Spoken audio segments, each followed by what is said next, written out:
ఓం శక్తి ఓం శక్తి ఓం శక్తి. ఈ ఈశ్వరి గారిని నమ్మి ఎలక్షన్స్ లో నిల్చున్నారు. అమ్మా ఈశ్వరి, నువ్వే నన్ను గట్టెక్కించాలి. ఓం శక్తి. ఓం సర్వమంగళ మాంగళ్యే శివే సర్వార్థ సాధికే శరణ్యే త్ర్యంబకే దేవి నారాయణి నమోస్తుతే. అయ్యో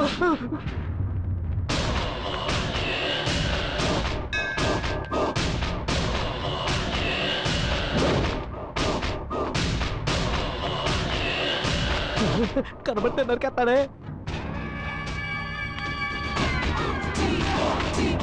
అన్నా ఏంటన్నా మీరు చెప్పులు వదులుతున్నారు? ఎరా వెర్రి పప్ప, ఎవరైనా చెప్పులతో గుడి లోపలికి వెళ్తారా? ఆహా, గుళ్ళోకి తమరే వచ్చినప్పుడు చెప్పులు రాకూడదా? తీయరా కత్తి,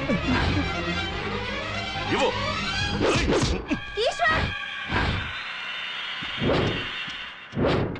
ఏంటిది మరీ చిన్నపిల్లలాగా? నరకడానికి ముందు ఒకసారి అటు చూడండి.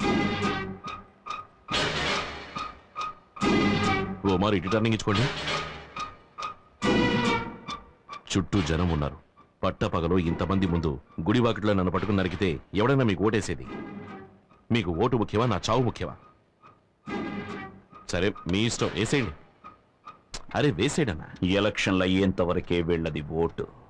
అది పూర్తయ్యాక ఇవన్నీ పరమ వేస్ట్. ఆ తర్వాత నీ మెడ మీద వేస్తాను కత్తి వేటు. ఆగండి, ఏమైందని?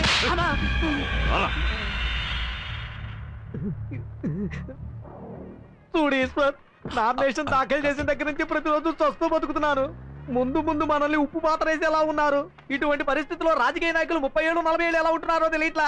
అందువల్లే వీళ్ళకి విగ్రహాలు పెడుతున్నట్టుగా ఉంది. వాళ్ళ సంగతి అటుంచి వెనక్కి తిరిగి చూడు, అమ్మ ఎలా నుంచుందో. ఓం శక్తి ఓం శక్తి ఓం శక్తి. అమ్మా అన్నపూర్ణ, చూసిన నాకే కాళ్ళు చేతులు చల్లబడిపోయాయి. కన్న తల్లివి నీకెలా ఉండుంటుంది? ఆ దుర్మార్గుడు కోపంలో కత్తితో వేటేసుంటే నీ బిడ్డ అన్యాయంగా చచ్చిపోయేవాడమ్మా. అన్నపూర్ణమ్మ, నేను మాట చెప్తాను, వింటారా? చెప్పండి. నా చెల్లెలి కూతురు సీతాలక్ష్మి మీకు తెలుసు కదా. దాని మొగుడు రోజు తాగొచ్చి దాన్ని తిట్టడం, గొడ్డును బాదినట్టు బాధడం, అలా నానా చిత్రహింసలు భరిస్తూ చస్తూ బతికేది. ఓ రోజు చచ్చిపోవాలని నిర్ణయించుకుంది. అప్పుడు వాళ్ళిద్దరూ ఒక స్వామీజీ దగ్గరికి వెళ్లి కలిసి వచ్చారు. ఆ స్వామీజీని చూసిన తర్వాత అతను పూర్తిగా మారిపోయాడు. కేవలం 1 నెల. అరే సీతాలక్ష్మి మొగుడు ఇతనేనా అని ఈ ఏరియా వాళ్ళంతా పొగడ్డం మొదలెట్టారు. మీరు కూడా ఒకసారి ఆ స్వామీజీని కలిసి రండి. మీ అబ్బాయి మారతాడు, మీకు మనశాంతి లభిస్తుంది. ఆ స్వామీజీ పేరు? గురూజీ. ఎక్కడుంటారు? శ్రీశైలంలో ఉంటారు. ఇప్పుడెందుకు మా ఉన్నటువంటి శ్రీశైలం రమ్మంటున్నావు? తిరుపతికి వెళ్ళొచ్చాడు, కాళహస్తికి వెళ్ళొచ్చాడు. ఇప్పుడు ఉన్న బలంగా శ్రీశైలం రమ్మంటే ఎలా వస్తాడు? ఇప్పుడు తీర్థయాత్రలు ఎందుకు? ఉన్న ఊళ్ళో తిరగడమే కుదరట్లేదు. ఏమైందిరా? నువ్వు పద, ఇప్పుడు వెళ్ళి రేపు సాయంత్రానికి వచ్చేద్దాం. నేను చెప్పేది కాస్త కూర్చోవయ్యా, నీ మానం నువ్వు వెళ్ళిపోతున్నావు. నిన్ను నమ్మకనే ఎన్నికల్లో నిలబడ్డాను. నువ్వు మీ అమ్మ మాట విని శ్రీశైలం వెళ్తే నేను బొచ్చె పట్టుకొని హిమాలయాలకు పోవాల్సిందే. కొంతమంది మనశ్శాంతి కోసం హిమాలయాలకు వెళ్తారు, వీడు శాశ్వతంగా హిమాలయాలకు వెళ్తాడు. సొంత దొరికితే చాలు నన్ను పంపించేయాలని చూస్తున్నావు. నువ్వే ముంచెట్టున్నావు. ఇలా చూడు ఈశ్వర్, ఎలక్షన్ పనులు చాలా ఉన్నాయి, నువ్వు బయలుదేరు. అవును గురు, పోదాం పద. ఆగరా, కన్న తల్లి కంటే నీకు వీళ్ళు ముఖ్యం. మొదలెట్టారా బాబు? అమ్మా, ఇప్పుడు నువ్వు నాతో వస్తావా రావా? ఇలా చూడమ్మా, ఎలక్షన్ అయ్యేంత వరకు నన్ను వదిలేసి, ఆ తర్వాత నువ్వు ఎక్కడికి పిలిచినా నేను వస్తాను, సరేనా?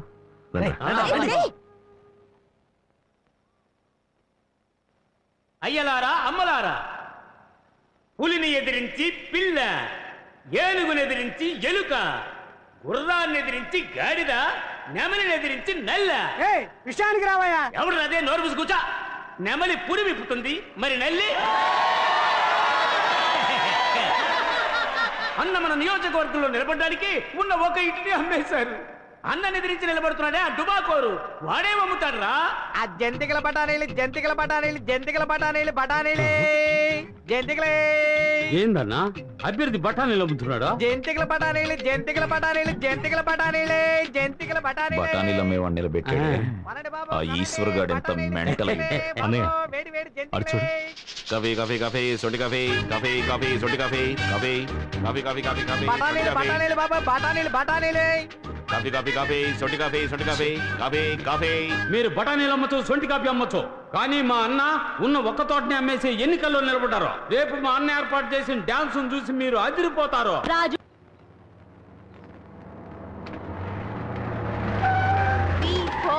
బిస్కెట్ సి ఫర్ టీచర్ నమస్కారం. చాక్లెట్. ఓటేసేయండి. నమస్తే టీచర్. మళ్ళీ ఎలక్షన్ లో నిలబడ్డాను, మర్చిపోకుండా ఓటేసేయండి. స్కూల్ పైకప్పు కారుతోందని మీకు ఎన్నిసార్లు చెప్పినా మీరు బాగు చేయించలేదు. ఇప్పుడు ఓట్లు అడగడానికి వచ్చారు. 10 సంవత్సరాలు ఎమ్మెల్యేగా ఉన్నారు. మీ నియోజకవర్గానికి ఏం మేలు చేశారు?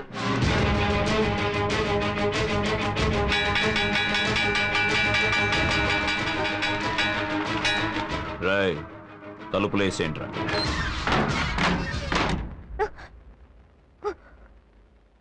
ఏమే, నువ్వు వేసే ఒక్క ఓటుకి నేను మొత్తం సాధించినవని చెప్పాలా? చెప్తా, లిస్ట్ రాసుకో. 16 కొంపలు కూల్చాను, 10-15 హత్యలు చేశాను, ప్రజల డబ్బు 2 కోట్లు కొల్లగొట్టాను, 200 ఎకరాల గవర్నమెంట్ భూమిని నా పేర రిజిస్టర్ చేయించుకున్నాను.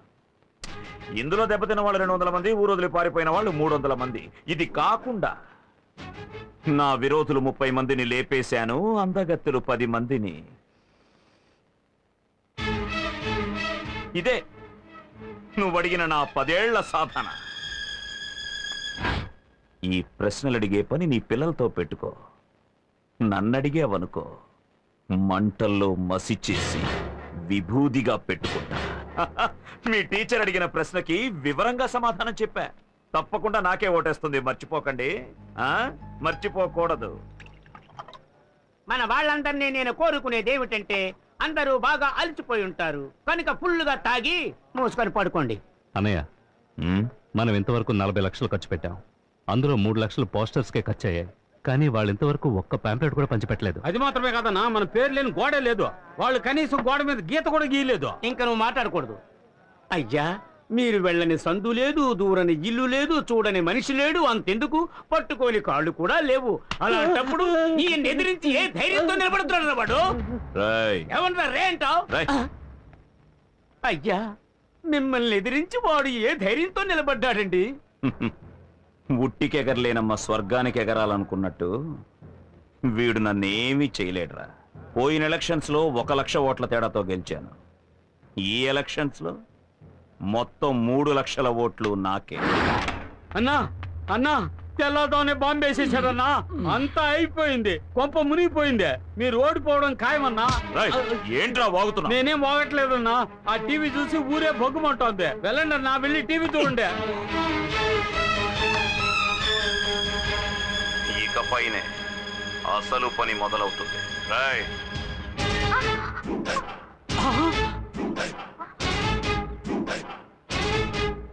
ఏంటే మొగుడికి లుక్కులు ఇస్తున్నా?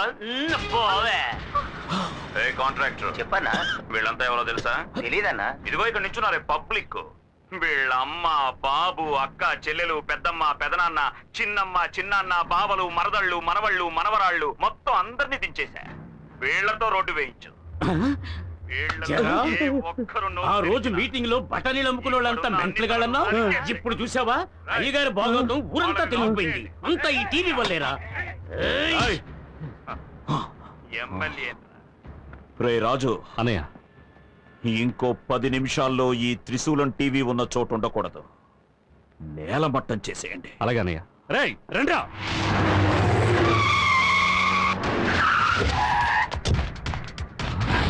త్రిశూలం టీవీ కొత్త చిరునామా నంబర్ 10 రాజీవ్ నగర్.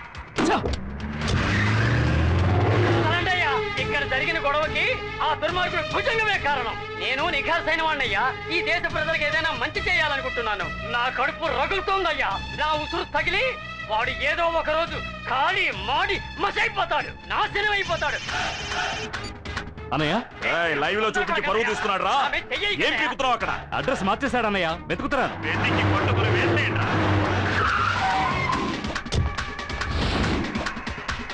క్షమించండి, త్రిశూలం టీవీ నెహ్రూ వీధికి మార్చబడింది. ఎలక్షన్లు అయ్యేంత వరకే వీళ్ళది ఓటు. అది పూర్తయ్యాక ఇవన్నీ పరమ వేస్ట్. ఆ తర్వాత నీ మెడ మీద వేస్తాను కత్తి వేటు. ఉన్నమాట చెప్పాలంటే వాడే వేశాడు మీకు వేటు. ఇంకా ఏం చేస్తున్నావురా? అన్నయ్య, అడ్రస్ మళ్ళీ మార్చేశాడు. కాకుండా నా విరోధులు 30 మందిని లేపేశాను, అందగత్తెలు 10 మందిని.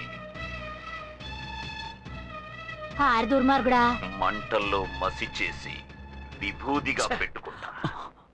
తను కేవలం తీగలాగితే దాంతో మీ డొంకంతా కదిలిపోయింది. అయితే ఒకటి, తాను మిమ్మల్ని అవమానించడం కోసం అలా అడగలేదు, కెమెరాకు సూట్ అయ్యే ప్రశ్నలే అడిగింది.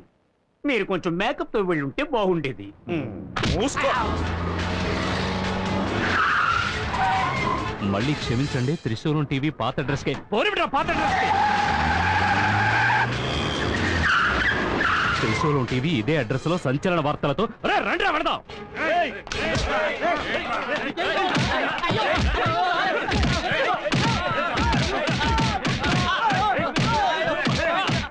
రేయ్, ఇవన్నీ చూపిస్తూ మా బండారం బయట పెడతావా? వదులుతామంటరా? మీ అందరినీ నరికేస్తా. ఇదంతా లైవ్ లో వస్తుంది. అన్న ఎన్నో హత్యలు చేశాడు, అందులో ఇది కూడా ఒకటి అవుతుంది. ఏందో పట్ట చూస్తాడు తక్కువయ్యా. మూర్తి గారిని వదలమన్నా. రేయ్, వాడిని వదిలేంట్రా. రేయ్, నీకే చెప్పేది. శంకర్ని వదలమనరా. ఆ కోట్లింగాన్ని కూడా కోట్లింగాన్ని వదలమనరా. రేయ్, వాడిని వదలంట్రా. వదలంట్రా. రేయ్, నువ్వు ముందా ఈశ్వరుని వదలరా. వారికే చూస్తావేంట్రా? వదలమంటున్నానుగా, వదలు. అన్నయ్య, ఇక్కడ జరుగుతుంది నీకెలా తెలుస్తోంది? డైరెక్ట్ గా చూస్తున్నాడు చెప్తారా? నేను మాత్రమే కాదు, ఊరంతా చూస్తున్నారా. ఏమంటున్నావు అన్నయ్య? లైవ్ లో వస్తుంది ప్రత్యక్ష ప్రసారం. పోరా.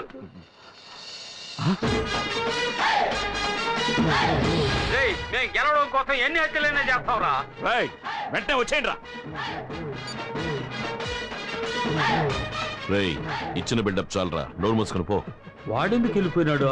వీడెందుకు ఇట్టా చూస్తా ఉన్నాడు?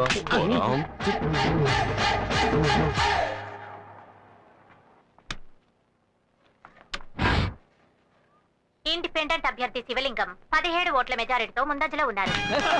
నియోజకవర్గంలో రామ్మూర్తి 5,000 ఓట్ల మెజారిటీతో ముందంజలో ఉన్నారు. ఆత్మకూరులో భుజంగం 28 ఓట్ల ఆధిక్యతతో ముందంజలో ఉన్నారు. ఇప్పుడే అందిన సమాచారం, ఇండిపెండెంట్ అభ్యర్థి శివలింగం 47 ఓట్ల ఆధిక్యతతో ముందంజలో ఉన్నారు. అభ్యర్థి భుజంగం 8 ఓట్ల తేడాతో ముందంజలో ఉన్నారు. పశ్చిమ నియోజకవర్గంలో సుబ్బారావు 8,000 ఓట్ల మెజారిటీతో ముందంజలో ఉన్నారు. ఎన్నికల ఫలితాలు ఇప్పుడే అందిన సమాచారం. ఆత్మకూరు నియోజకవర్గానికి జరిగిన ఎన్నికల్లో భుజంగం 10 ఓట్ల మెజారిటీతో గెలుపొందారు. ఆయన సమీప అభ్యర్థి శివలింగం ఆఖరి నిమిషం వరకు ముందంజలో ఉండి చివరకు 10 ఓట్ల తేడాతో ఓడిపోయారు.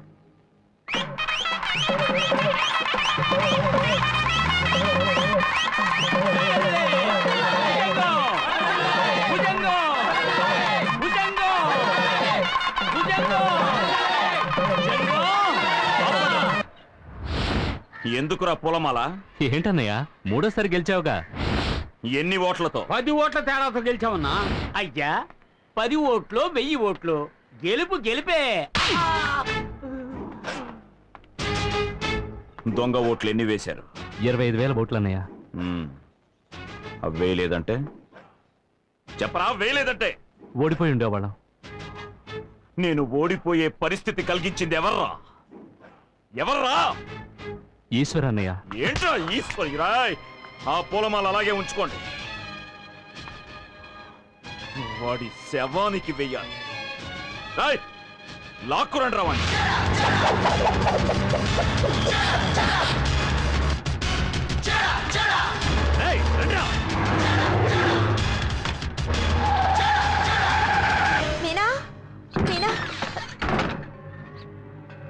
ఏంటన్నపూర్ణ అంత కంగారుగా ఉన్నావు? ఆ ఎమ్మెల్యే గారు మళ్ళీ ఎన్నికల్లో గెలిచాడు. ఎప్పుడు మా ఇంటి మీదకి వచ్చి పడతాడో అని భయంగా ఉంది.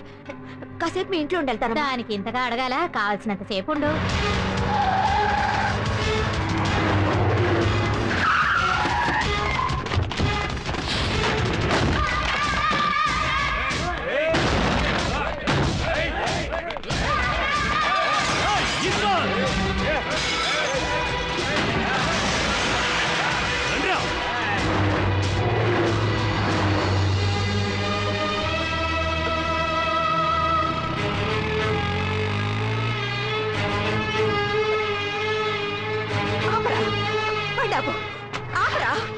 ఏంటబ్బా ఎక్కడ ఉన్నావు? నాతో బయలుదేరు.